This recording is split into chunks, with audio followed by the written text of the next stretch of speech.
दोस्तों, आज मैं कई बच्चों को देखता हूँ। आपने भी इस सृष्टि में बहुत सारे ऐसे बच्चे देखे होंगे। वो जब छोटे होते हैं तो बहुत अच्छे होते हैं, अपने माता पिता का ध्यान रखते हैं, उनकी बातें मानते हैं। लेकिन जैसे जैसे वो बड़े होते जाते हैं, अपने माता पिता को भूल जाते हैं और कुछ बच्चे तो बड़े होकर अपने माँ बाप के साथ अभद्र व्यवहार करते हैं।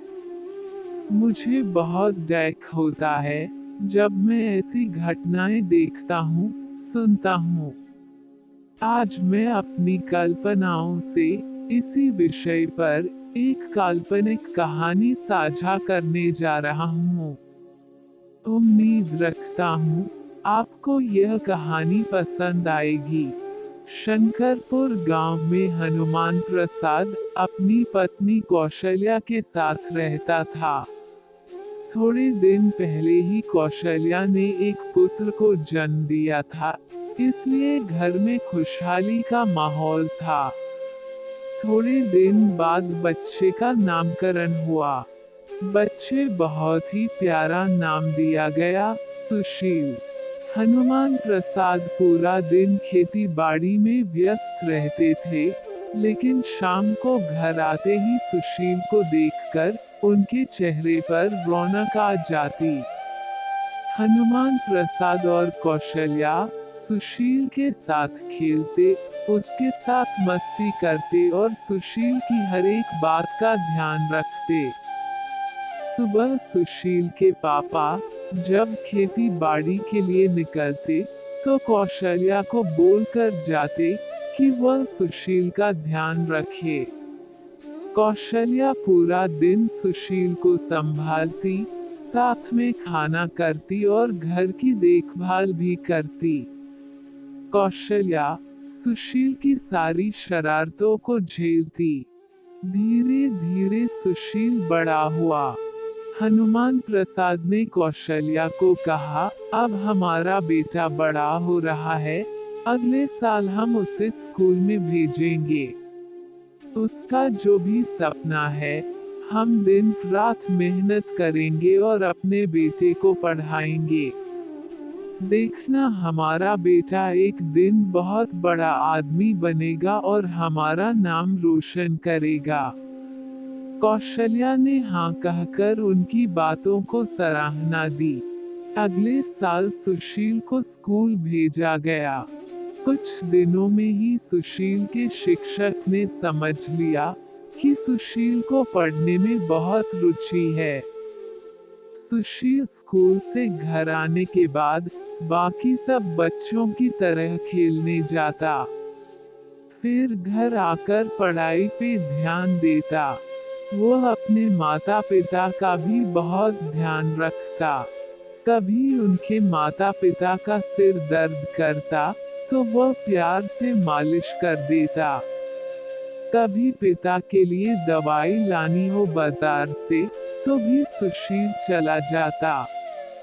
हनुमान प्रसाद सुशील को श्रवण मानते थे, क्योंकि वह श्रवण की तरह की उनकी देखभाल और सेवा करता था।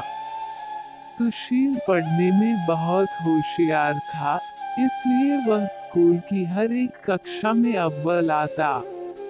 स्कूल के अभ्यास के बाद अब सुशील का सपना था कि वह अब उच्च अभ्यास के लिए शहर में जाए। सुशील डॉक्टर बनना चाहता था। उच्च अभ्यास के लिए काफी पैसों की जरूरत थी। हनुमान प्रसाद के पास इतने पैसे नहीं थे। उन्होंने एक जमींदार से कुछ कर्जा लेकर सुशील को उच्च अभ्यास के लिए भेजा। हनुमान प्रसाद ने शहर में ही कहीं पे उसका रहने का भी बंदोबस्त कर दिया, ताकि उसको तकलीफ न हो और आराम से पढ़ सके। शहर में जाते ही सुशील की दोस्ती कुछ ऐसे दोस्तों से हुई जिन्होंने सुशील को पूरी तरह बिगाड़ दिया। जिस सुशील को कोई बुरी आदत नहीं थी, वह अब ड्रग्स और शराब का नशा करने लगा। सिगरेट पीना, शराब पीना, ड्रग्स लेना, अब सुशील की एक ये आदत बन गई। अब वह इतना बिगड़ चुका था कि वह अपने सब संस्कार भूल गया। एक दिन वो काफी महीनों के बाद अपने घर आया। हनुमान प्रसाद और कौशल्या उसको देखकर बहुत खुश हुए और दोनों ने उसको गले लगाया। सुशील के पास पहुंचकर कौशल्या ने महसूस किया कि सुशील शराब पी के आया है। कौशल्या ने सुशील को एक थप्पड़ मारी, सुशील जमीन पर गिर पड़ा। कौशल्या ने कहा, क्या यही सब करने के लिए हमने तुम्हें शहर में भेजा था? देखो, जो बच्चा एक मीठी सुपारी तक नहीं खाता था, आज शराब पी के आया है। पता नहीं और क्या क्या नशा करता होगा। हनुमान प्रसाद ने भी सुशील को 2-4 थप्पड़ लगा दिए। सुशील फिर नीचे गिर पड़ा। फिर वो खड़ा हुआ और कहा, हाँ पी है मैंने शराब, तो क्या हुआ? सारे नशे करता हूँ मैं सब।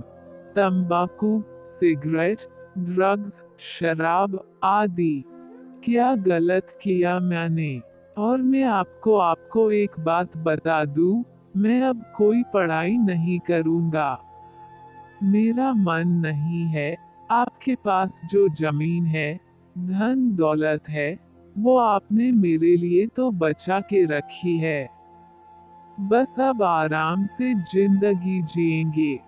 यह कहकर उसने अपने वकील को बुलाया। हनुमान प्रसाद के जबरदस्ती हस्ताक्षर लिए और सारी जमीन अपने नाम कर ली। हनुमान प्रसाद ने उसको रोकने की कोशिश भी की थी, लेकिन सुशील ने अपने पिता को कहा कि बुढ़े, पूरी जिंदगी तो ऐश किया, अब थोड़ा हमें भी ऐशो आराम से जीने दो। अभी वैसे भी अभी आप बूढ़े हो चुके हो, ईश्वर का बुलावा कभी भी आ सकता है। क्या ये जमीन सब आप ऊपर लेके जाओगे? मेरी मानो, 2 रोटी खाओ और प्रभु के भजन करो अब। आपकी जमीन और माँ के गहने बेचकर मैं बहुत अमीर बन जाऊंगा। हनुमान प्रसाद ने उसको लकड़ी से मारने की कोशिश की, लेकिन सुशील ने लकड़ी पकड़कर दोनों को लकड़ी से मारकर धक्के मारे और घर से बाहर निकाल दिया। फिर उसने सारी जमीन, गहने सब बेच दिया और एक लड़की से शादी कर ली। लड़की भी उसकी तरह ही थी, क्रूर और अत्याचारी। हनुमान प्रसाद ने कुछ दिनों के बाद एक बार फिर इसके घर जाने का निर्णय लिया, लेकिन सुशील और उसकी पत्नी सविता ने उनको धक्के मारकर घर से बाहर निकाल दिया और कहा, अगली बार इस घर में आने की हिम्मत भी मत करना। ये घर मेरा और सुशील का है, तुम्हारा नहीं, समझे? निकल जाओ मेरे घर से। हनुमान प्रसाद ने ऊपर आसमान में देखा और कहा, वाह रे ईश्वर! क्या यही दिन दिखाने के लिए मुझे जिंदा रखा था? बुला ले मुझे अपने पास, नहीं जीना ऐसी जिंदगी मुझे। ऐसे क्रूर और पापी बेटे का बाप कहलाने से अच्छा है कि मैं मर जाऊं। बेटा, आज से तू मेरा पुत्र नहीं और मैं तुम्हारा पिता नहीं। समझ लेना कि तुम्हारे पिता अब मर चुके हैं। फिर हनुमान प्रसाद तेजी से एक तालाब की तरफ बढ़ने लगे, खुदकुशी करने के लिए। वो बस तालाब से कुछ ही कदम दूरी पर थे, तुरंत कौशल्या ने उनको रोक लिया और संभाला। आप हिम्मत मत हारो, ईश्वर हमारी परीक्षा ले रहा है। हमारी परवरिश में तो कोई खोट नहीं थी। अगर हमारा बेटा ही क्रूर और पापी निकला, तो इसकी सजा हम स्वयं को क्यों दे। कौशल्या ने हनुमान प्रसाद को संभालते हुए कहा। दोनों ईश्वर से प्रार्थना करने लगे कि वह कोई मार्ग बताए, क्योंकि वो दोनों इस उम्र में जाए तो कहा जाए।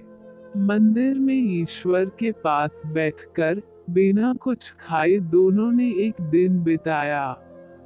फिर दोनों ने उसको गांव को छोड़ दिया और ईश्वर से प्रार्थना करते करते एक लंबे सफर पर निकल पड़े, जिसकी कोई मंजिल नहीं थी।